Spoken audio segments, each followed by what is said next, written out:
Hola, ¿qué tal? Mi nombre es Delmiro Quiroga, caricaturista desde hace muchos años, desde la escuela seguí haciendo caricaturas y estudié comunicación social y bueno, tuve la suerte, la caricatura me dio la oportunidad de entrar a la televisión y bueno, esa es mi historia, caricaturas y televisión.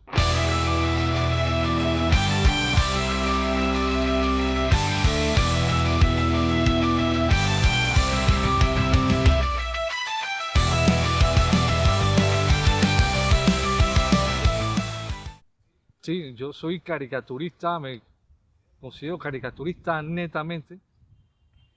Pues empecé con las caricaturas. Claro que he tenido otras facetas, me he dedicado también a lo que es a escribir guiones y también a la actuación, pero más que todo ahora mismo mi fuerte es la caricatura.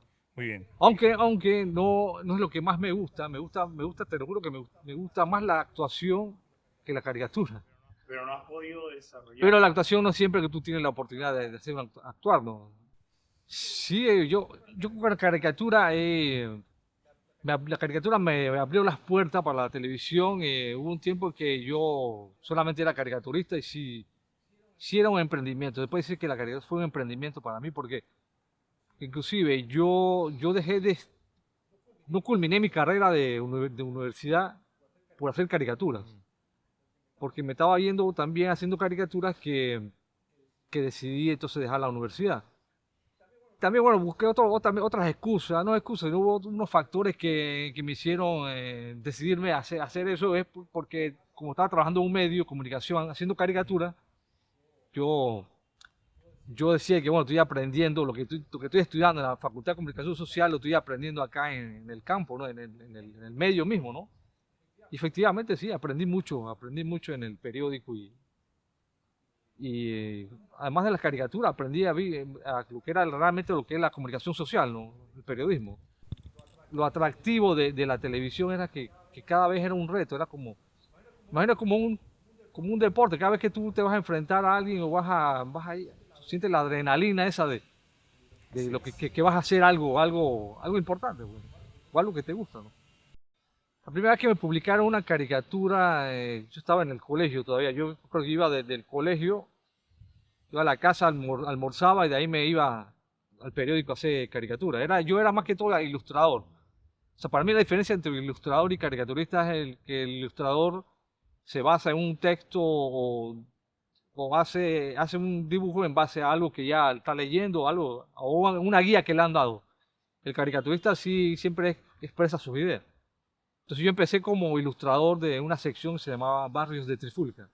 Una sección muy famosa, fue muy famosa, que era, que era una crónica roja donde se contaba un suceso que aconteció algo que pasó en el barrio o en cualquier lugar, en cualquier circuito y bueno, cualquier parte y que había terminado en el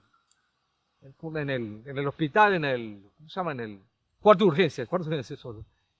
Y entonces siempre había un periodista en el cuarto de urgencia que tomaba los datos de lo que había pasado, por qué fue que la gente peleó, por qué se formó la trifulca. Bueno, y entonces en base a eso se hacía entonces la columna esa de Barrio de Trifulca, que a mí entonces después me tocaba. Ah, sí, tengo 77.000 seguidores en Instagram. Lo he abandonado un poco. Yo realmente en Instagram no le he metido porque yo realmente empecé a usar Instagram como para ver lo que hacían los demás. Y estuve subiendo pocas cosas, no estuve subiendo caricaturas. No sube, si la gente se pregunta por qué no hay tantas caricaturas en mi cuenta, tenía que ver más que todo con el formato, o sea, por la pereza también, que me da pena decirlo, porque para tú subir la caricatura tienes que cambiarle el tamaño, tienes que hacer ciertas cosas, entonces sí, por la premura del uno hacer la caricatura, bueno, se la envío al periódico y ya terminé. Entonces, se te olvidaba el proceso y bueno, ahora va a subir las redes sociales. Pero para subir a redes sociales también, considerando también la exclusividad del medio, yo digo, bueno, no voy a subir la caricatura antes que la publique el medio impreso. Para la época de la dictadura, mis caricaturas eran más que todo eran ilustraciones en la sección de Barrio de Trifulca. Y la persona que era el autor de la columna, él quería mantenerse totalmente aparte de la política, o sea, no quería que se involucrara la columna con la política y no se me permitió, no se me permitía hacer las ilustraciones que hacía, de hacer alusión a la dictadura. Pero era tan fuerte era tan importante y tan fuerte las ganas de protestar que yo en cierta forma, pues sí, subliminalmente o escondida, hacía ciertas cosas. Y también era, bueno, ya todo Panamá también ya se estaba expresando, ¿no? Entonces yo no quería quedar atrás, entonces yo sí metía ciertas cosas en las caricaturas, que no era el central, no era, pero en una forma secundaria sí se veía algo que era una protesta contra la dictadura. Recuerdo que le molestaba mucho a Noriega, era el apodo de cara de piña, ¿no? Entonces yo de eso me aprovechaba, siempre ponía ventas de piña, cosas así un vendedor de fruta y metía la piña. Siempre buscaba la manera así de poner algo para poder desahogar mi, mi, mi frustración hacia la dictadura. No sé si lo hice. Pero una anécdota que sucedió a partir de la dictadura era que los civilistas, que eran los contrarios a la dictadura, se vestían de blanco. Todos vestían de blanco en las protestas, iban vestidos de blanco. Y en las caricaturas, en el tiempo que yo hacía las caricaturas eran en blanco y negro, o sea, el periódico no era colores. Entonces los personajes de los dibujos todos estaban vestidos de blanco, o sea, yo no le iba a pintar con rayas y todo el mundo estaba vestido de blanco en las caricaturas, ¿no? Y para esa época ya habían instaurado en los medios de comunicación unos censuradores, una persona que se encargaba de censurar, de ver todo lo que lo que se iba a publicar, leían las columnas, leían las noticias, leían todo. Y el censurador empezaba a preguntar o indagaba que por qué los dibujos de la sección esa de Barrio de Trifulca, por qué estaban vestidos de blanco los personajes.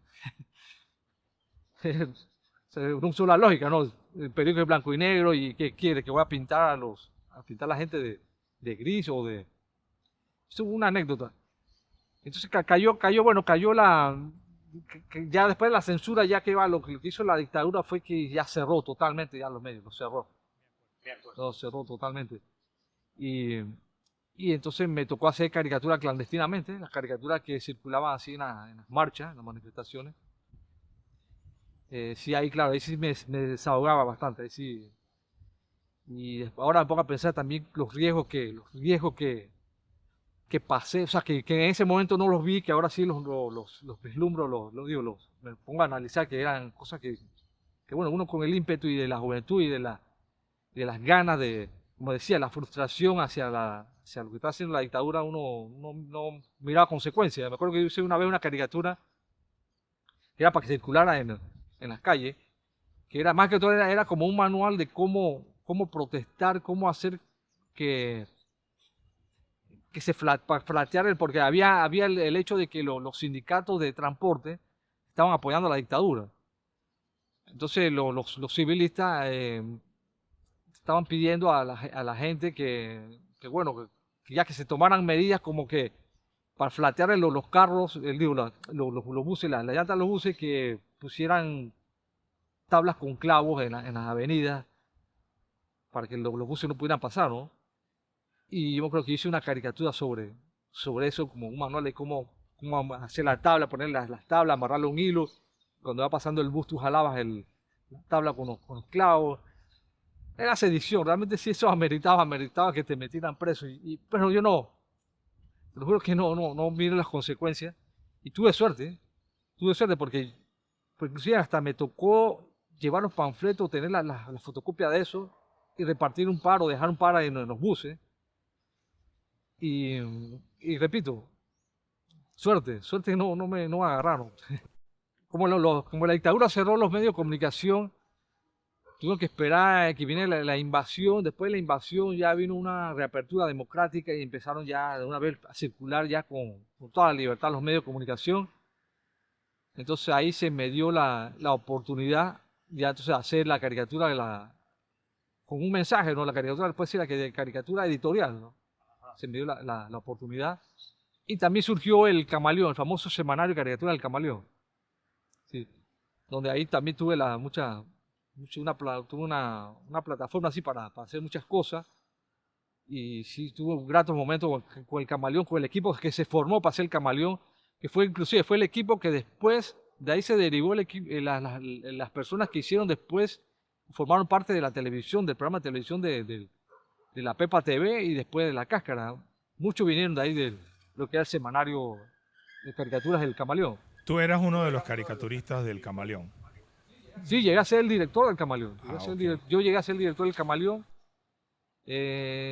Después de ahí empezaron el Camaleón tuvo tuvo tanta acogida que nos ofrecieron oportunidad de ir a la televisión. Nos dieron la oportunidad me acuerdo que una vez nos invitaron a Canal 13 para que viéramos las instalaciones y nos ofrecieron que nos hiciéramos una fusión con los que ellos tenían, con el elenco que ellos tenían ahí, que era, recuerdo ese tipo era Orma, estaba la Aguantú y otra gente estaban ahí, y ya estaban haciendo algo de humor en televisión, pero Telemetro quería como hacer algo más grande, ¿no? Entonces quería adicionar, quería que los pelados estos de caricaturistas del Camaleón fueran a la televisión y hiciéramos un programa de televisión. Pero mira que nosotros estábamos muy metidos, hablo por el grupo, ¿no? La mayoría estábamos muy metidos en el personaje, no personaje, en el hecho de ser caricaturista, que no nos veíamos como personajes de televisión, como que nos preferíamos mantener el anonimato, ser incógnito, porque decíamos, bueno, hacer caricaturas y que nadie sepa es mejor, o sea, no te va a pasar nada en la calle y tú puedes hacer caricaturas que quien te dé la gana y no va a haber consecuencias. En cambio, si estás en televisión, sí ya es otra cosa. Entonces muchos no le tomamos muy en serio la propuesta de ir a la televisión. Algunos no, pero Davis sí, Waldo Davis sí, el que era parte del Camaleón, él sí quiso, él siempre tenía ese sueño de hacer televisión y él sí, después con el tiempo, él sí aceptó una oferta de TVN y ahí fue que empezó entonces el programa de ellos, de la Pepa TV, y después La Cáscara, donde después yo fui. Aunque el personaje de Fernando el Funcionario no fue el primero que hice, sí fue el primero, de repente el más destacado, el que más me hizo conocer. Pero sí yo llegué a hacer varios personajes que me gustaron en La Cáscara.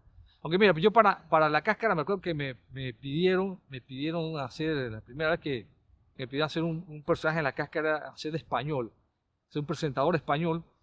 De repente vean, bueno, porque este hijo de español, así que este va a ser bien de español, pero los que va, no me sale, el acento español no me sale, pues hombre, no me sale, pues hombre, ¿qué voy a hacer? Pues tío, no me sale. Entonces, no, ahí me dijeron, no, que va, no. Entonces, no, creo que la toma no salió, no se hizo, o cambiaron de personaje, creo que pusieron entonces a Rolly. Pero sí, entonces entré después para escribir. Entré a La Cáscara para escribí Lauta Salao. Y después empezaron a escribir varios segmentos, las HP. Después vino El Funcionario también, que escribí.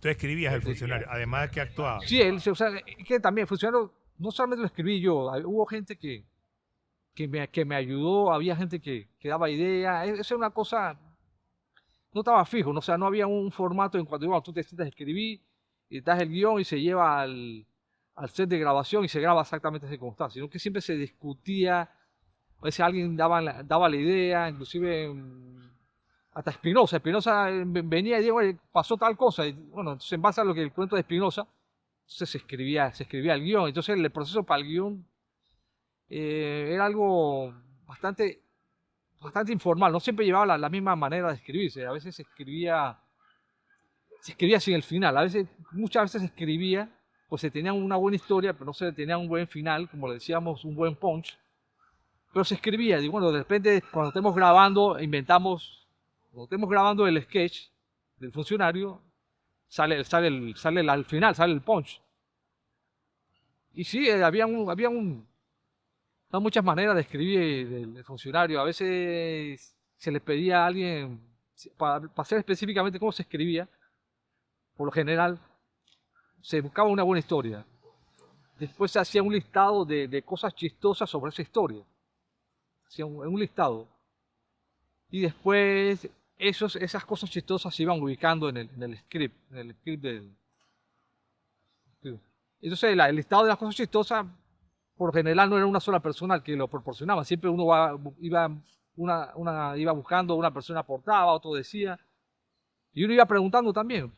Porque ahí, de los que estábamos ahí, ninguno fue funcionario público. Todos fuimos víctimas de funcionarios públicos. Inclusive mucha gente nos llamaba, gente nos escribía, gente nos decía cosas que habían pasado en las entidades públicas, entonces eso lo incluíamos en el guión. Bueno, la pregunta que voy a hacer ahora puede parecer trivial, pero a veces uno, yo veía asiduamente la cáscara, les pagaban, ¿no? A los que actuaban en los sketches se les pagaba, ¿no? Hasta que se ríe, sí les pagaban. Sí, porque hay una leyenda urbana ahí de que no se les pagaba bien. No, eso es relativo. Había unos, tenemos diferentes categorías de elenco o de actores en los segmentos. A unos que llamamos de que los árboles. Creo que decimos que él es base de árbol, o sea que el árbol era el que estaba allá atrás y no hacía nada, no hablaba, no tenía ni una línea en el guión y estaba ahí. O servía para que el funcionario lo golpeara nada más, o cosas así, ¿no? Y eso sí, bueno, no, lógicamente que ese no iba a ganar lo mismo que ganaba alguien que tenía que decir unas líneas, ¿no? O que iba a ganar lo que ganaba John López como el personaje principal. Pero sí, claro, sí, había que pagarle, sí, y más que todo también, porque las grabaciones no eran tediosas, pero sí eran muy largas las grabaciones. Porque inclusive se grababa de noche. Varias veces pasó eso. Que empezamos a grabar, tenemos que esperar para usar el set, usábamos la oficina de ventas de TVN. O sea, eran oficinas de verdad, la oficina de ventas de TVN. Entonces tenemos que esperar a que las muchachas de ventas salieran a las 4 de la tarde, a las 5, para entonces nosotros empezar a grabar. Entonces llegaban, poníamos las cámaras, de repente a alguien le daba que hambre, entonces se compraba una pizza, entonces empezaba la comedera y empezaba el relajo y la discutidera que faltaba al final para el guión. Y se dilataba el tiempo y varias veces terminábamos de madrugada. Terminamos la madrugada, yo creo varias veces.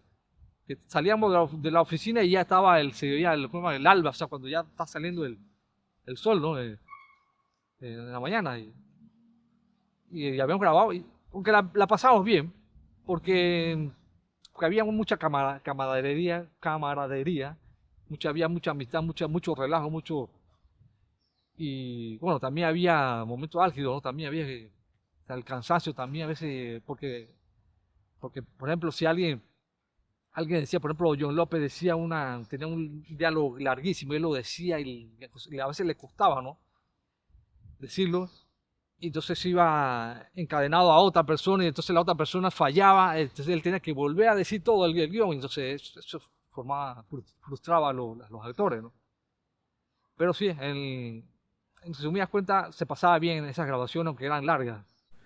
¿Y eso te gustaba más que las caricaturas? Sí, mira, sí. Sí, me gustaba mucho más me gustó mucho más la actuación que las caricaturas. No sé, de repente yo creo que es por el feedback. Bueno, había más feedback. Bueno, tal vez que la televisión es televisión y había más. Tú sentías más gente que te decía, me gustó el funcionario, me gustó esta cosa, que gente que decía, me gustó la caricatura. La caricatura, las reacciones eran más que gente política que se cabreaban por la caricatura y llamaban al director, llamaban al dueño del medio por la caricatura. Pero rara vez la gente te decía que buena la caricatura. Sí, te lo decían, pero bueno, también depende tú dónde tú estabas, ¿no? Si tú estabas en... Cuanto a problemas con caricatura, gracias a Dios no he tenido muchos problemas, como otros colegas que sí han tenido demandas y han tenido que estar en abogados y cosas así, han tenido que ir a juicio. Yo no he tenido esa desdicha, gracias a Dios, vuelvo y repito, pero sí ha habido reacciones de políticos en cuanto a la caricatura. La forma de hacer ellos, por general, no te buscan, no te lo expresan directamente, no van al caricaturista, aunque sí hay algunos que sí te han llamado, sí me han llamado. Pero por lo general siempre ni siquiera al director, llaman al dueño del medio y le han dicho que esta caricatura no me gustó, ¿qué pasó? Que me suelten, que cosas así, ¿no? Y entonces Pero sí ha habido... el director del medio te ha llamado a ti para Sí, entonces pedirte. el dueño le dice al director y entonces el director me dice, vamos a bajarle, ya deja de estar haciendo tal persona de esta forma. Me acuerdo que al Toro no le gustaba que le pusiera cachus. Sí. Eso siempre lo cuento. Y cosas así, ¿no? Aunque también uno a veces se pasaba, voy a ser sincero. Yo en mi época de muy joven, de caricaturista, era más irreverente, puede decirse, ¿no? Más irreverente, más impulsivo. Mejor la palabra impulsivo más que irreverente. Y, y bueno, también es mi estilo. Inclusive hasta el sol he tenido esos problemas, ¿no? De decir las cosas muy rudo, de una forma muy tajante, y, y después tú puedes ver que a veces las personas tienen razón a veces de molestarse con una caricatura. También depende de la forma como tú el tema que estás agarrando. Por ejemplo, yo siempre lo cuento y con el ánimo de repente que ella me escuche, es la primera dama, Anamá Endara, para la época, casualmente, la época que empezó como yo decía, de la apertura democrática, o sea, que los periódicos ya pasamos de la dictadura, entonces se dio pie a que la gente pudiera expresarse libremente. Como caricaturista, creo que se nos dio toda esa libertad y como jóvenes nos pasamos mucho a algunos caricaturistas. Bueno, hablando por mí, porque en el caso específico de la primera dama, que había temas que no eran políticos y yo los plasmaba en la caricatura, me parece como que ya ahí es donde que tiene toda la razón y el motivo de alguien de molestarse cuando tú en una caricatura plasma algo que no tiene que ver con la política, ¿no? Pues, tú reconoces que ahí se te fue un poquito la mano, pues, y eso lo veo muy bien, ¿eh? Porque indica Sí, que has madurado como sí, persona y como sí, mira, caricaturista. y en varias entrevistas lo he dicho y yo con la esperanza de que, bueno, que lo escuche. Inclusive una vez me encontré con la hermana de la de primera dama y se lo hice saber, ¿no? Y bueno, espero que le haya llegado el mensaje, ¿no?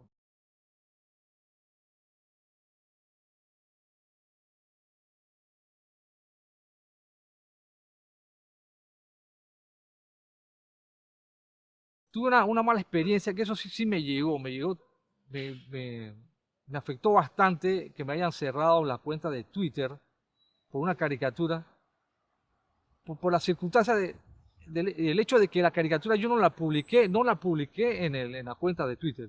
Es una caricatura que la había publicado hace como 8 o 10 años atrás y circulaba, o sea, se mantenía en, el, en, la- en el- en los medios, pues, no sé, en las redes sociales, no había ni muchas redes sociales, no sé cómo llegó esa caricatura.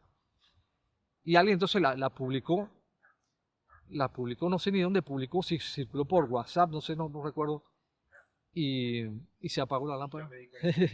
Sí, La caricatura que me causó ese mal momento, yo no la había publicado en mi cuenta de Twitter, y eso fue lo que más me indignó, o sea, que me hayan cerrado la cuenta de Twitter porque alguien la subió en son de protesta, que sí, mire el homofóbico pues, fue una caricatura que consideraron homofóbica, y, y en ese tiempo estaba la onda con mucha fuerza, la onda esa, pues, de woke, esa onda de censurar toda expresión que tiene que ver en contra de, de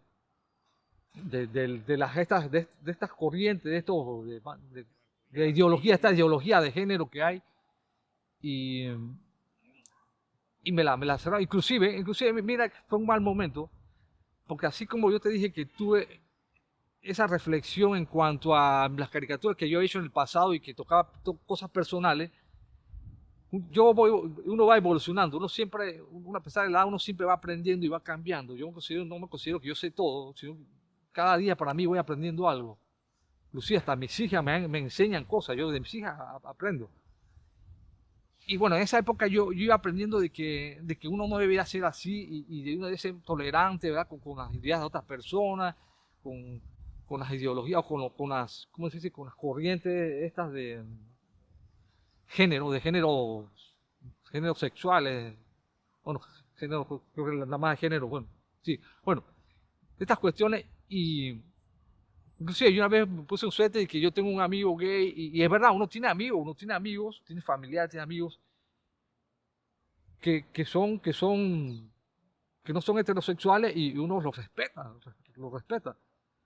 Uno ha hecho, claro, uno ha hecho caricaturas, como decirte, yo he hecho caricaturas sobre un gordo, yo tengo un amigo que, un ejemplo, si sirve, ¿no? Yo tengo un amigo que es gordo, pero yo no por eso, porque es mi amigo gordo, yo no voy a hacer caricaturas sobre gordos. Ejemplo, no hace caricatura de cualquier cosa, de que tú haces caricatura para hacer que la gente se ría, ¿no? No es porque cosas personales.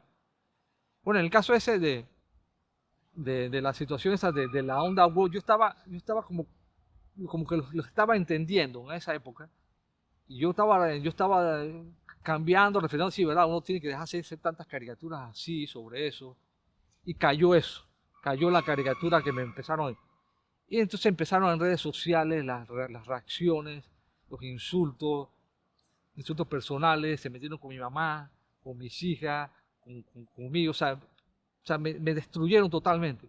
Y gente que yo consideraba gente que pensante, gente de los medios de comunicación, gente pensante así, reaccionando por una caricatura que había pasado 10 años atrás. Y me decepcionó totalmente. Te lo juro que yo ahí tiré las armas y yo digo, bueno, te lo juro que ya esta gente son irracionales.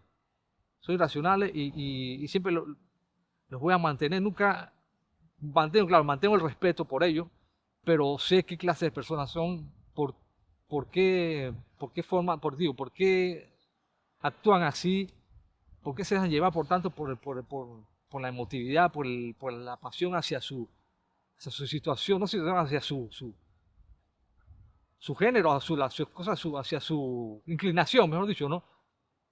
¿Por qué no mantenerlo algo privado? O sea, ¿por qué no es algo privado y bueno, tú eres gay y tú puedes tener amigos heterosexuales como tengo yo, amigos gay, pues, y ya y simplemente, ¿no? ¿Por qué tienes que estar exponiendo en las redes sociales que, yo soy gay?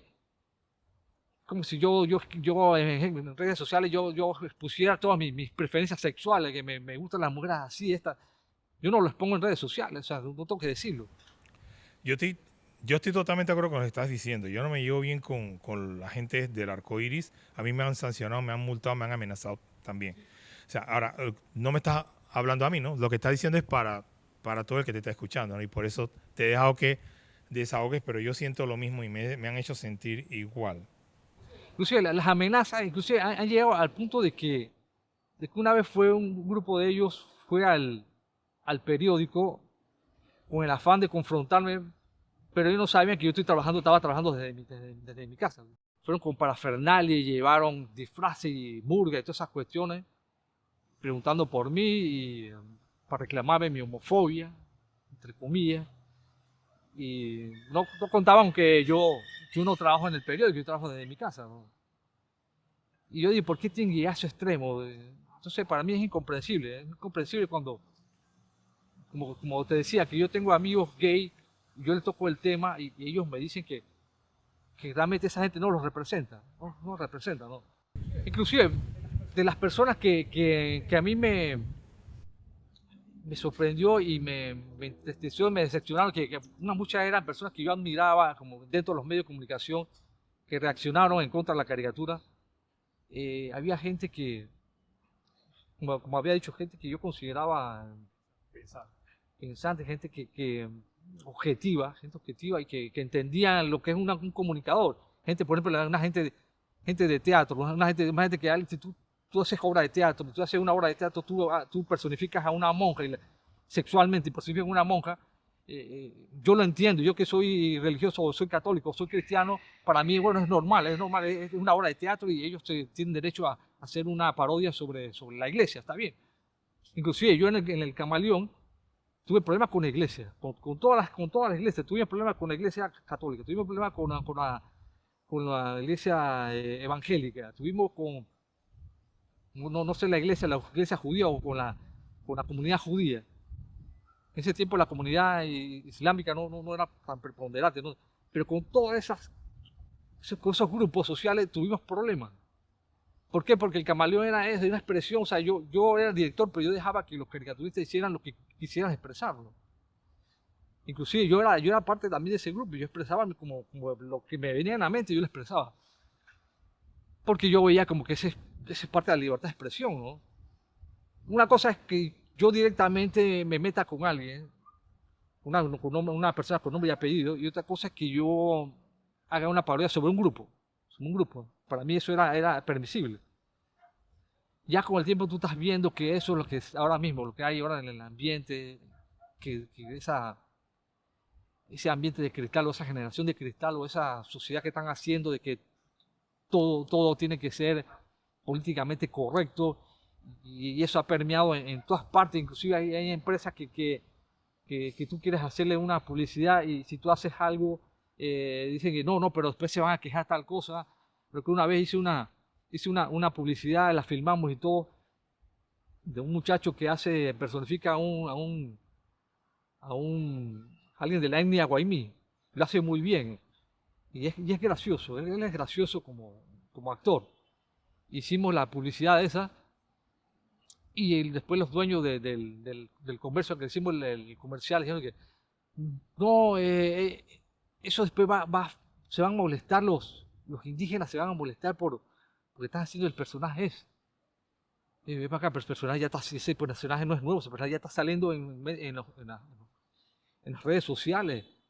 Pero no, mira. Entonces, eso está pasando ahora mismo, que está frenando, está coartando toda la libertad de los creativos, que tienen que pisar, saber dónde van a pisar con sus ideas, porque cualquier cosa abajo ofende, cualquier cosa lo consideran, y la gente como que está buscando, está con la gana de, esto lo voy a considerar una ofensa, esto, yo voy a quejarme por esto.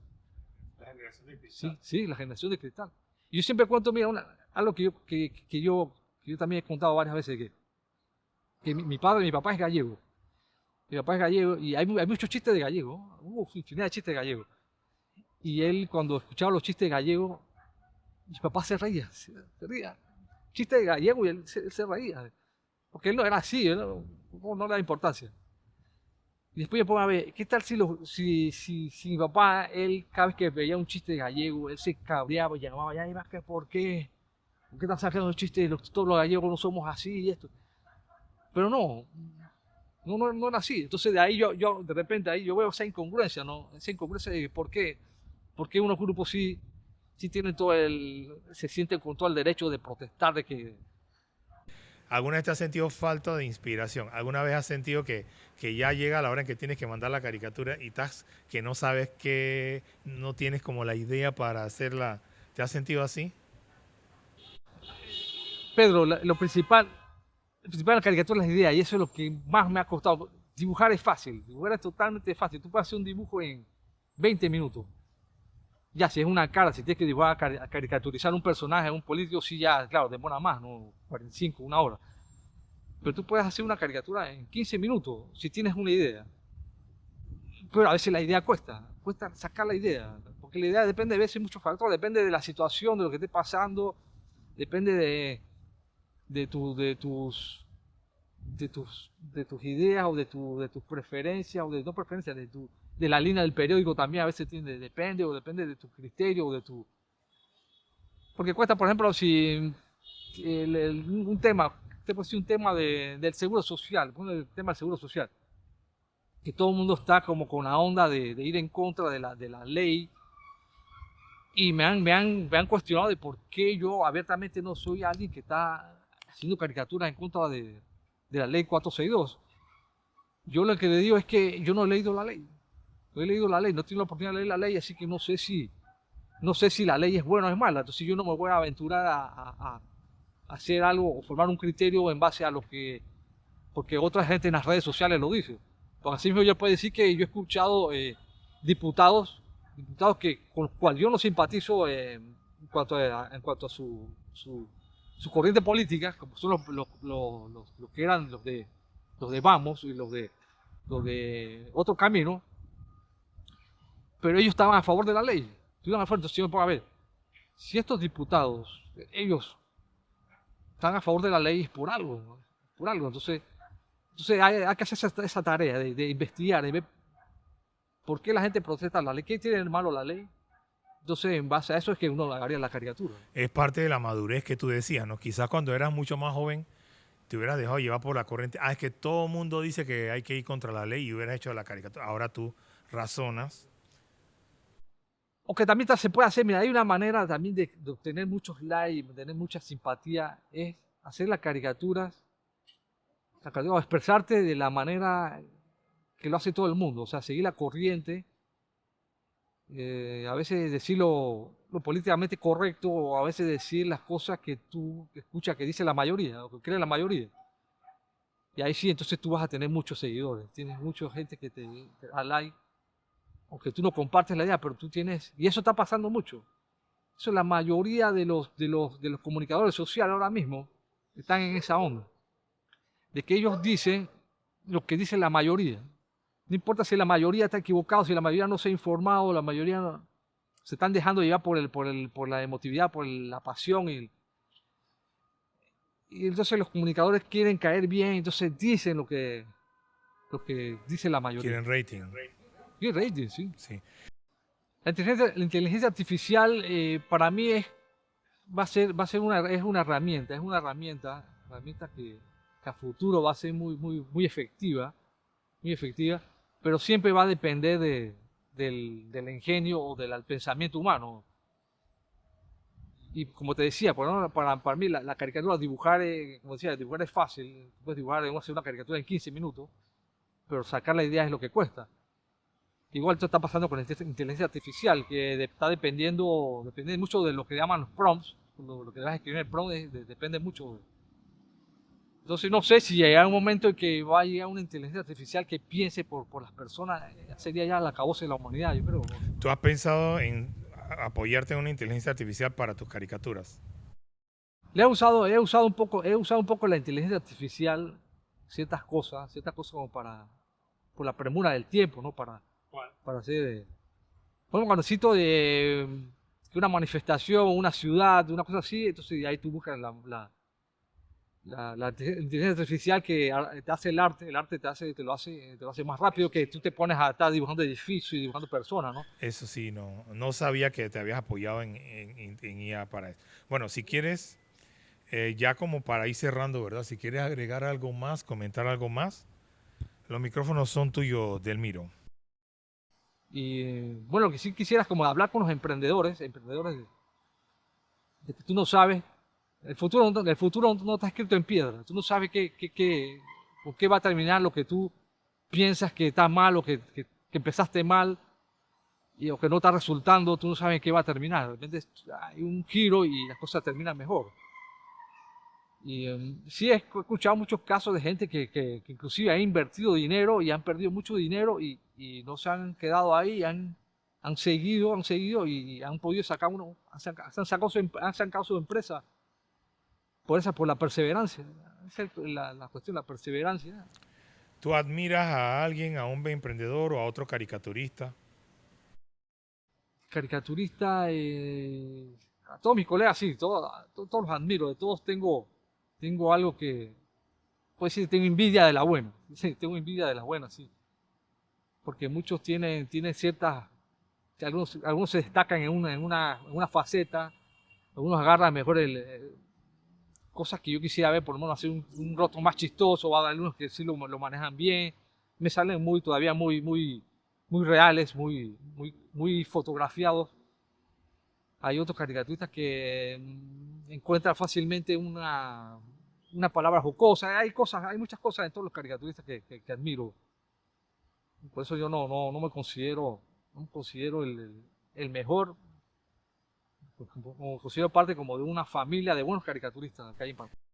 Sí, David fue un emprendedor, sí, porque él siempre tenía ese sueño. Me acuerdo que él veía, cuando era caricaturista y él estaba con la gana esa de estar en televisión. Y en cambio los otros caricaturistas decían, no, la televisión es algo muy lejano, no creo que lleguemos allá, nosotros somos caricaturistas, quédate acá como caricaturista, porque David también es caricaturista, no es muy bueno, por cierto.